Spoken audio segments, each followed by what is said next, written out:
Hey y'all, William did a Pungo Prairie. Now if you want to have a great barbecue, you got to have great side dishes to go along with it. And actually, I get just about as many rays from my baked beans as I do for my hog, ribs, chicken, and brisket.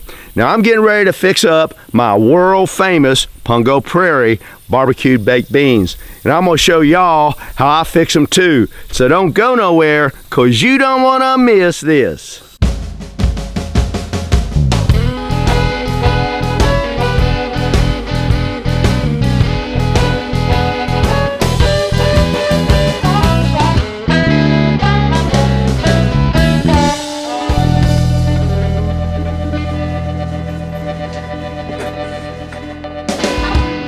Okay, now let me tell you about what we got going in our beans. For our beans, we got some good old Bush's Original, some dark red kidney, pinto beans, Great Northerns, black beans, and some Margaret Holmes seasoned butter beans. Some good old Rotel, some minced up garlic, yellow mustard, Worcestershire sauce, ground cumin, and some good old Sweet Baby Ray's barbecue sauce. Now, this is not cast in stone. You can use KC Masterpiece or Bullseye or Kraft if you want to, but I'm using Sweet Baby Ray's because I like it.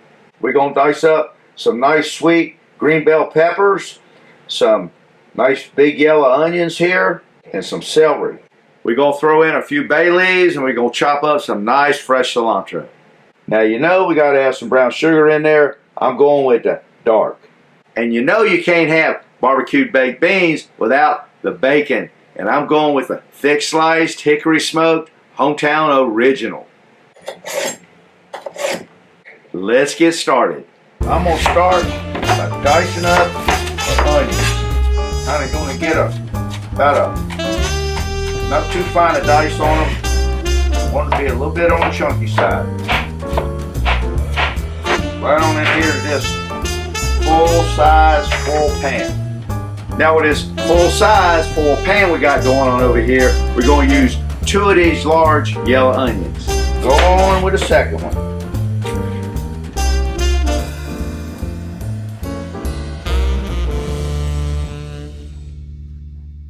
Next we're going to dice up 2 of our green bell peppers.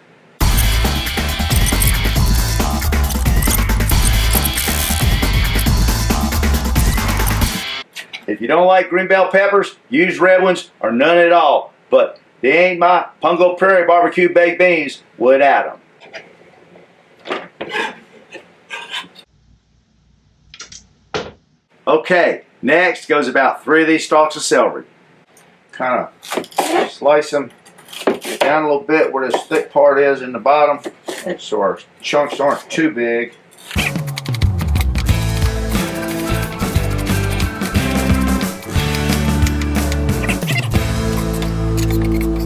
Now I like to give my cilantro a nice rinse in a bowl of cold, fresh water.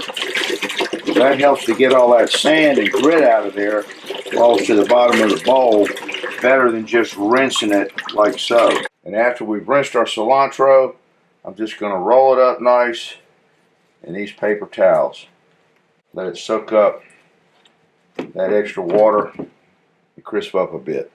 Now this, we want to kind of get a little bit on the fine side. On in the pan with it.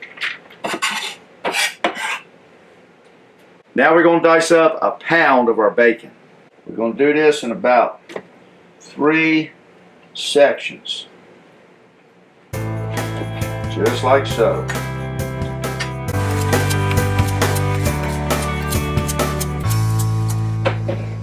Throw that in there. Now some of y'all might be thinking you want to fry this bacon ahead of time before you add it to the beans. I don't do that. I put it in there raw, let all of that flavor from that bacon get mixed in and married in with those beans while they're baking on the pit. Now goes our mustard. We're going to probably end up using about 1/4 cup of it. And 1/2 cup of our Worcestershire sauce.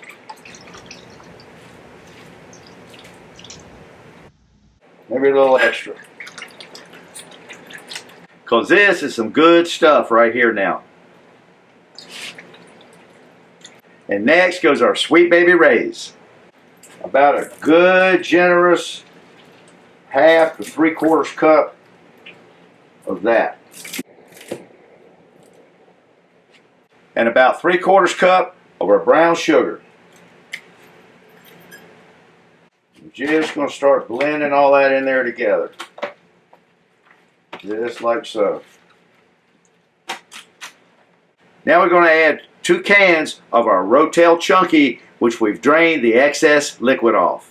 In goes our Rotel.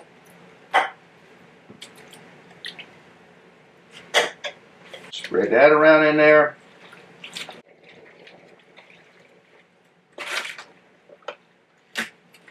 I'm thinking it needs a little bit more of our Sweet Baby Rays. Take about 4 of our bay leaves and a couple of tablespoons of our minced up garlic. Maybe a little extra. Now goes our ground cumin. Maybe about a couple of teaspoons. Mix that around in there nice. Now we're ready to add our beans. This right here is a number 10 can. And in they go. Get them all out of there good. Give them a nice mix.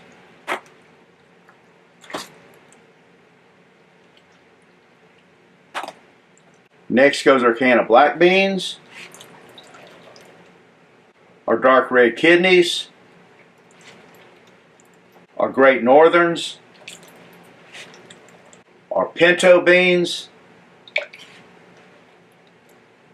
and our can of Margaret Holmes seasoned butter beans. Just give all our beans a nice blending in there with all our other ingredients. Want to get a nice even mix. Isn't that looking pretty? And we're going with 1 each more of our 15-ounce cans of black beans and dark red kidneys. In they go. Just give them all one more last blend in there. And to top it all off, 1 last 15-ounce can of our Great Northerns. Blend them in.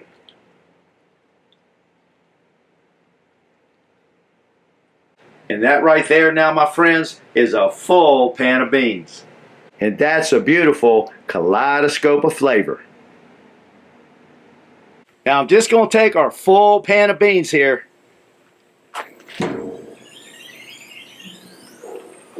And go right here in the pit with them. Set them right there on that upper rack like that. Notice that I've got this pan supported in a stainless steel hotel pan. And that is very important, because if you try to put those beans in a single layer of one of those full pans, it's going to fold up on you like an accordion. If you don't have a stainless steel hotel pan like that, you're going to need at least to triple up your full pans to support the full weight of all them beans. Now we're just going to close the lid down. Add another piece of this pecan wood onto this charcoal right here. Now, we're not only baking them beans, we're barbecuing them. We got all that good fire spice from the smoke of that pecan wood and that charcoal dancing all around that pan and that pit there. And we're going to leave them in there for about 5 hours at 265 to 275 degrees. We're going to come back about once every hour and give them a little stir around. Now notice they're in that pit uncovered. That's what you want. Okay, our temperature's been holding nice, right around 275. Now that pan of beans I just put on that pit will feed approximately 85 to 100 people. And I realize that you might not be wanting to fix them up for that bigger crowd.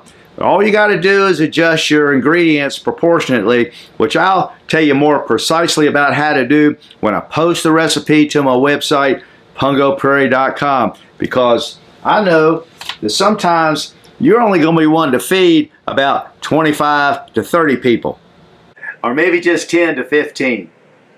Our beans have been on about a couple of hours. We've added our other 2 smaller pans, and now we're just going to kind of stir them in there a little bit, get that top layer that's a little darker, a little browner, got a little bit of that good smoke flavor in it. We're going to just stir that right on in to our pan of beans. Little half pan that we added about an hour into the cooking, because these shallower pans aren't going to take the full 5 hours.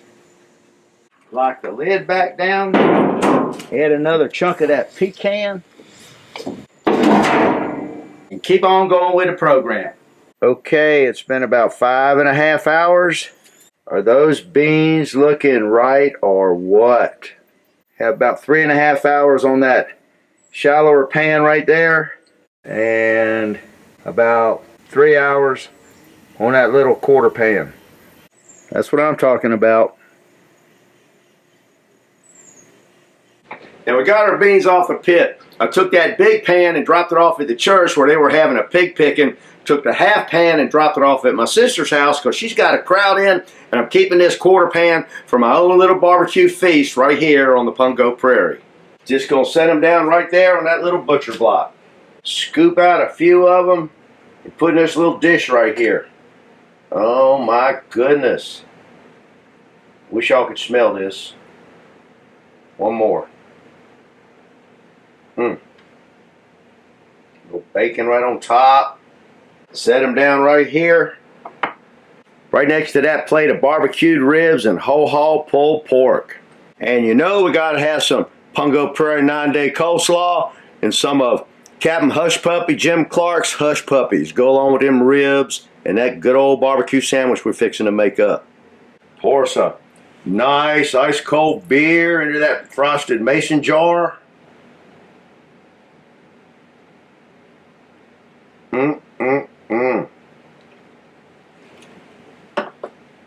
Dear Lord, thank you for providing us with so many different kinds of beans and the delicious nutrition they provide. Please bless this meal now, that it may nourish our bodies and strengthen our spirits for a life in Thee. Through Jesus we pray. Amen.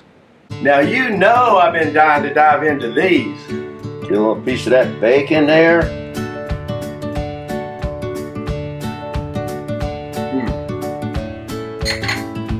Now I'll tell you something. Those beans are blazing on flavor. Got a little bit of smoke that's been dancing around that pan in the pit there. A little crunch from that celery. Got a little mule kick from that rotel. Those beans are going to be the bomb at your next barbecue. And that, girls and boys, is what's cooking on the Pungo Prairie.